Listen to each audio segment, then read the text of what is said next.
Now, it is true that Russia does have huge reserves of oil and natural gas, but like any country anywhere, it's not energy independent.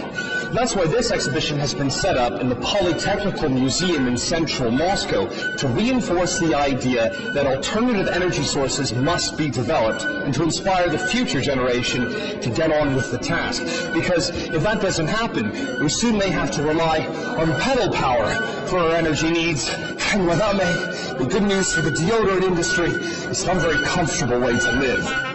The exhibit opened its doors to the public in late March, and it's sponsored by energy giant BP. It features interactive displays aimed at making kids and their parents more aware of where the energy that drives modern life really comes from, and that it's getting scarcer with each passing day. Somebody's in the business of producing energy, so we need to be efficient with our use of energy, to be able to produce more, to be able to sell to others. But in the same way, there's more for everyone if everyone is conscientious in how they use it and understand how to use it wisely. Many experts say that developing sources of alternative energy, from paddles to pulleys to solar panels, is vital. These help to reduce greenhouse gas emissions. That's an essential part of tackling climate change. However, fossil fuels and nuclear plants are here to stay, at least for the time being. So exploiting and improving traditional sources of power is still necessary, especially when it comes to navigating the enormous distances that span Russia. And if you've got a ticket to the North Pole, you'll need a nuclear reactor or two to keep you warm along the way.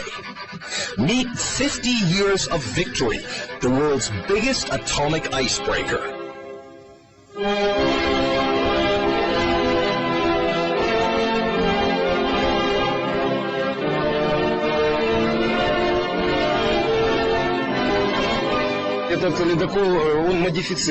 This icebreaker has been modified. A lot of its equipment and mechanisms have been replaced. As you know, it took more than 17 years to build it, and the life service of many of those units has expired.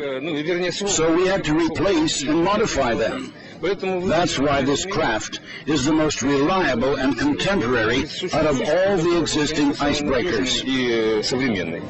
Lying at the heart of this 160-meter-long behemoth are two nuclear reactors capable of churning out 75,000 horsepower of energy. Construction began in 1989, but was halted by the Soviet collapse. But private investors saved the project, and the ship was launched in St. Petersburg in March.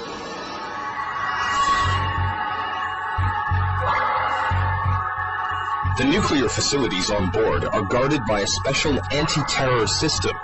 They're contained in a sealed zone that, say the owners, can withstand a meltdown.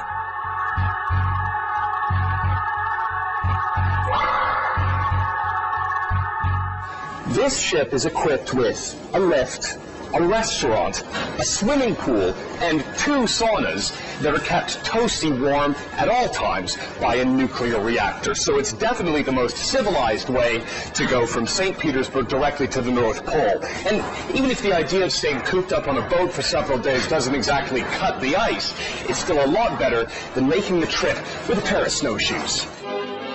50 Years of Victory has already set off for its maiden voyage to the city of Murmansk, which lies above the Arctic Circle. If you're interested in tagging along, fret not. The ship will make regular trips from St. Petersburg to Arctic Russia to supply northern villages with food and fuel. Its steel hull can slash through ice up to 5 meters thick. And if something a bit more adventurous is more to your taste, you can sign up to the waiting list for its upcoming trip to the top of the world.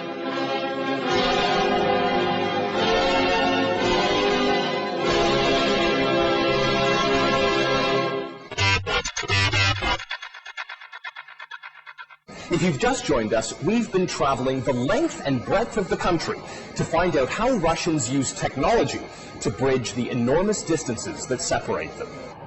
We're going to visit a small city close to Moscow, where cutting-edge research has created a strange new kind of matter. This achievement wouldn't have been possible if not for the work of a 19th century scientist who struggled to find stability while cast adrift in Russia's enormity. But first, This is the Joint Institute of Nuclear Research in Dubna. Here, scientists use these particle accelerators to create new atoms. Last October, they announced the creation of element 118, the biggest atom in the known universe. It lies at the very end of the periodic table of the elements, the family tree of the basic units of matter that make up the physical world.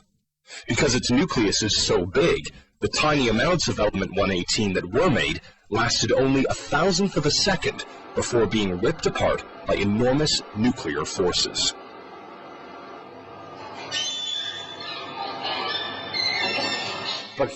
Six new chemical elements of Mendeleev's table were discovered during the past century alone. The last one was the discovery of the 118th element. It's especially important that our physicists, together with scientists of other countries, were able to discover the so-called Stability Island.